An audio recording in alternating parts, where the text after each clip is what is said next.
I'm usually the one coming to the strange people.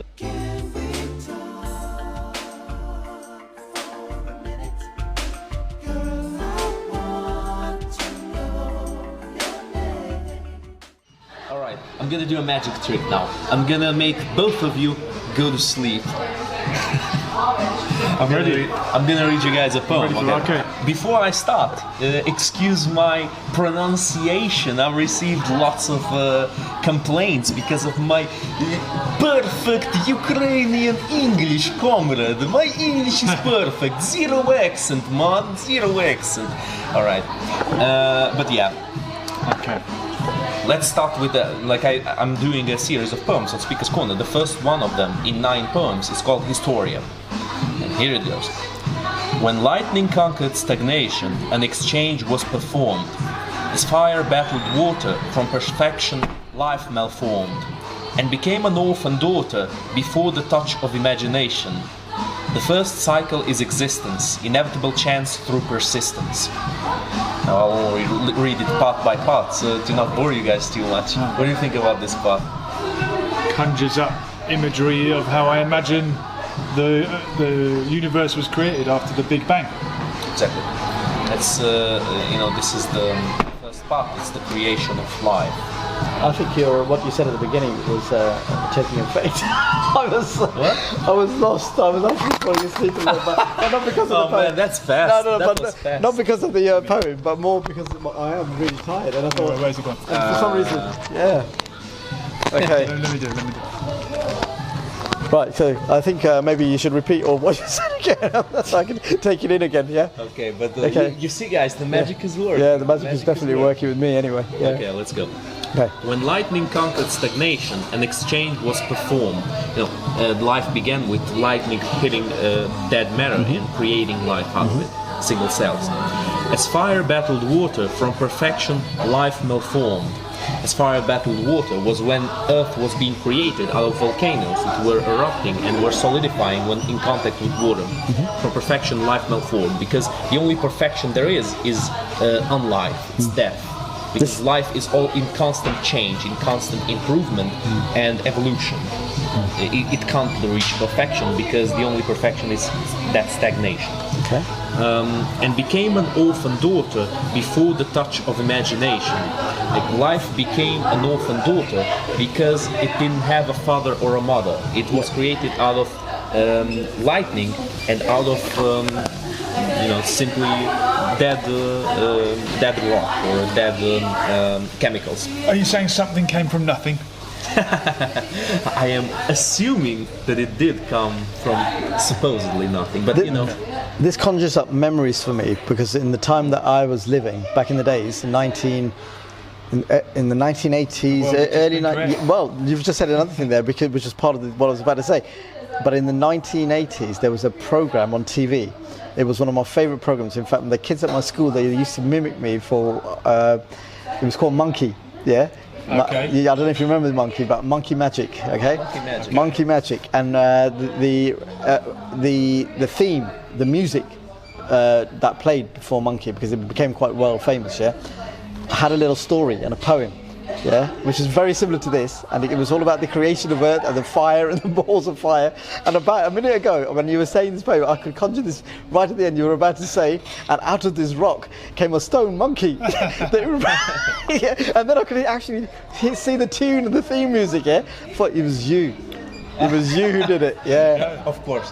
Yeah. Damn it, I'm discovered. Plagiarising children's TV programs. Yes. Well, it was adultish. Yeah. It's funny because I remember a video I watched of apes and monkeys watching magic tricks. Okay. It's really funny. Like they react in a really humane way. Okay. There was one specific one of a chimpanzee reacting to some card trick, and then he looks at the trick. He's like, oh yeah. He laughs at the other side of the cell. It was pretty funny. Anthropomorphism. Attributing human characteristics to animals. Well, but I think chimps are very close to human, obviously. Well, yeah, chimps. So when we apes start are giving them closest. cups of tea and making them have a picnic, Or it wasn't. we're imposing our culture on them. Cultural appropriation. Yeah. Or it wasn't a monkey. It was just me coming to visit you. So who's the monkey? Both of us. Well, I would imagine it would be me in this case, yeah, because it would be me going like that. both. Yeah. Some people would call me a pale monkey on Speaker's Corner. There's some crazy people there on Speaker's Seriously? Wow. Yeah, of course, man. There's some seriously mental people there. Do you think it all stems from the person who's actually speaking? Do you think the person who's speaking attracts the strange people? The person who's Yeah. speaking is The one who's attracting these strange people? When you said there was a lot of strange people there, right? Yeah, you've got a point, but I'm usually the one coming to the strange people there, like the flat earth theorists. I'm usually the one confronting them on their strange ideas, because I like to put all ideas through the test of argument, I mean, I saw Pavlov a few weeks ago. He was up at Speaker's Corner. He had a mask on. He had some black antlers coming out of his head, and quite a few weird people were happened. talking Never to him. I happened. think it was him. Never It was a happened. disguise. Yeah. Yeah, It was it the did day he happen. wasn't there. There's some videos of me with the crown. Okay. Crown of horns. All right. It's a little bit similar to. Did you watch Thor Ragnarok? No. It's one of the last Avengers, kind of Avengers, only with Thor in it, movies. It has the villain there is a woman called Hela. She has a crown of horns that's similar to the horns that I brought there. It was just a little, just joking around a little bit. Okay. We like to keep it light-hearted. Back to the poem. Yes. Oh, Yes. Like how would having this in Back part, to the sleeping. like Yes. Yeah. part. like it's some kind of GCSE poetry Yes, yes. mythology. You should have given it to us Edgy. Yeah. all together, and then Yeah. we can go back. Let's Yeah. hear it in its entirety. Okay. In its entirety. Yeah. Go on. Okay. Go Do for you it. mind? Go, of All course. right, we'll have it in the entirety, and then we'll go back and we'll Yeah, from the dissect beginning it. to the end. From the- It's not very long. From the top. It's just And what's it called? Historia. Historia. Here we go. Let's go. When lightning conquered stagnation, an exchange was performed. As fire battled water, from perfection life malformed, and became an orphan daughter before the touch of imagination. The first cycle is existence, inevitable chance through persistence. All beings wish for life, endless peace is their greatest fear, but as much as they might strive, their end will be always near. The docile ones have grown in strength and size and number, but flesh devourers hold the throne. Their claws and teeth tear all asunder, yet no muscle or bone but brain brought them rule over the food chain. It is thus not surprising that two-legged apes had their uprising. Their enemies crushed, their planet subdued, a new pyramid was erected. From its top the world is viewed by a god that was self-selected. And as the hunt turned into the prey, as the hunt turned into the fray, man became his own prey. The winners consume the defeated, the wolves are ruling their sheep. Justice depends on how cattle is treated, yet the price of ambition is steep. The second is nature, the third one is power. From our future we must not cower. That's it. Super. No, I like it. I like it. Oh, you actually wrote well, some notes. I wanted to remember the points that stuck in my mind. Endless peace. Endless peace. Do you mean dead? Yes. Dead. Yes. Okay. That's the But only so you- endless piece that And there that's is. what people are fearing, but you don't fear it. That's what every single living being fears. Endless peace, death. But you portraying it in a good way. Endless peace sounds all right. Now, but that's the thing. Life is struggle. It's a constant change. It's the association of peace with something good doesn't always necessarily function. The best way of progressing in the world is a balance between peace and conflict, between destruction and stagnation. Destruction is bad, but stagnation is also bad. You know what I mean? So we need to live in a state of competition, but of friendly competition, where we don't destroy each other, where we don't just, nuke the world to oblivion. Equilibrium. Yes, exactly. Okay. Someone was, balance. someone was saying on one of the live streams, "Oh, what's your solution to the grooming gangs?" It's a topic that always comes up, and I said, in life, I don't think there are solutions. There's just progress. We can constantly be getting better and trying to improve. There is always going to be bad people. There's always going to be negativity, but maybe that's that equilibrium between peace or perfection, and just striving to do better. Better. Yeah, I think there are solutions, but there's always room for improvement, no matter what we are talking about. Because if we are looking for a perfect solution, we get cases like the final solution. I think it's I think it's a very negative word, solution. This is perfect, because then you got nowhere to go, no room for improvement or there should always change. Be room for improvement. I think that is the natural inclination of life. Yes. And I believe in evolution in a biological sense and in a spiritual sense, or however you want to. That's the message I want to transmit. Perfection is death. And the struggle, the strife for always getting better, no matter how you are, for not getting too overconfident, too arrogant on yourself, and always improve. That is the way of life. That is the way of improvement. That's one of the messages that I wanted to transmit here. I'm glad you saw that part. Flesh devourers, is that the dinosaurs? Because that's what I went with. Not all dinosaurs were flesh devourers. That's true. If all of them were flesh devourers, they would just eat each other, right? The main ones in Jurassic Park were. Yeah, but flesh devourers, I mean meat eaters. Yeah. And I really love observing nature and looking at animals in real life or at documentaries. I'm very interested in it, because you can, when you observe it for long, you can always notice some similarities to the way humans live. The basics is the same. It's just that humans are way more developed in the way that they rule each other, in the structure of power. Now, the flesh devourers are the meat eaters. Okay. Nature works in a way that it's not perfect, but eventually it balances itself out, because the best ones, the fittest, always survive. Survival of the fittest in nature. It doesn't matter if you're a nice creature, an altruistic creature or not. If you're fit to survive, you will survive.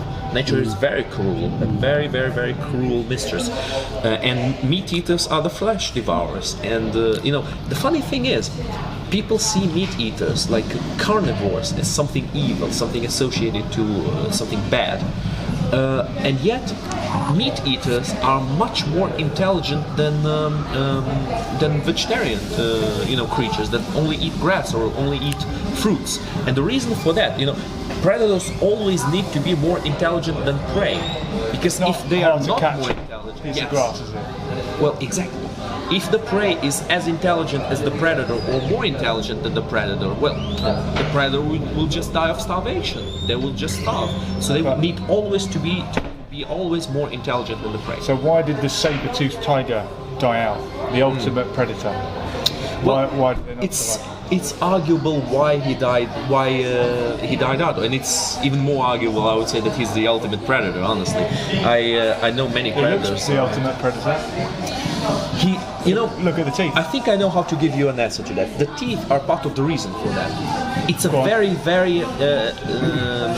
specialist predator. Yeah. His teeth would break if he used them in a slightly different way that he was supposed to use them. His teeth were specifically designed to cut the carotid of big mammals, of large mammals like bisons and other creatures, and giant sloths and stuff like that. You know what I mean? Yeah. And it's debatable why the saber-tooth got extinct, but one of the reasons people give for their extinction is that there was less and less food for big herbivores, and thus he couldn't keep hunting the big herbivores. Food chain. Okay. Yeah.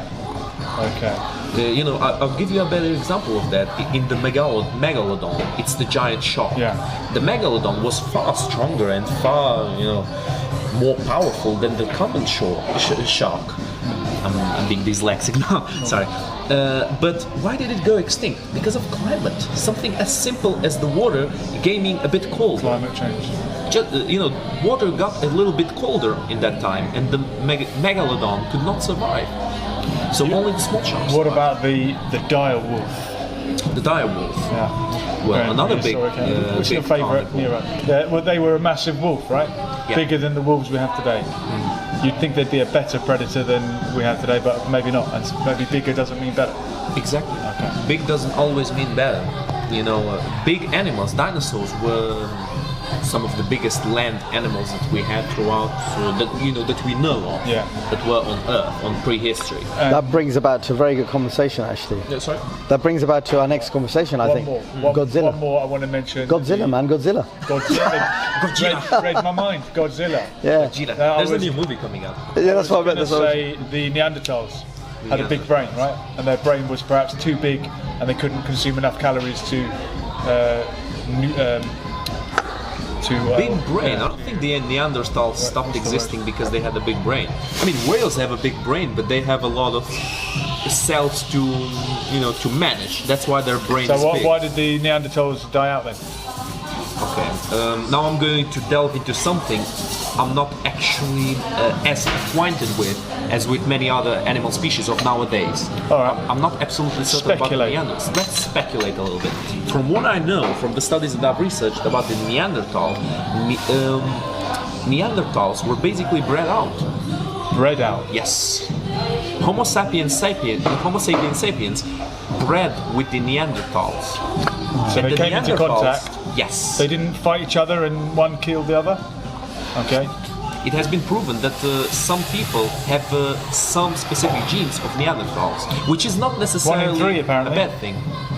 You know, I heard of that. I heard of that stuff, but I don't really agree with it. I've heard of it. That every human population outside of Africa, i.e. all the races apart from the black race, have a small portion Percentage of Neanderthal DNA, and the Neanderthals were in Neanderthal Europe, DNA.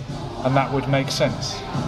It does make some sense. I don't know if they have absolutely zero influence in terms of genetics in Africa. Maybe they do have some communities and have some Neanderthal Probably, genes. this is what I heard. But, The anthropologists say that all races have it, apart from the I heard pure about that.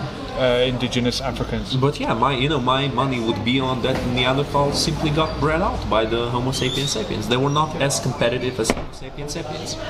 Kind of like the, not exactly like the marsupials, because the marsupials can't have children with placentary mammals.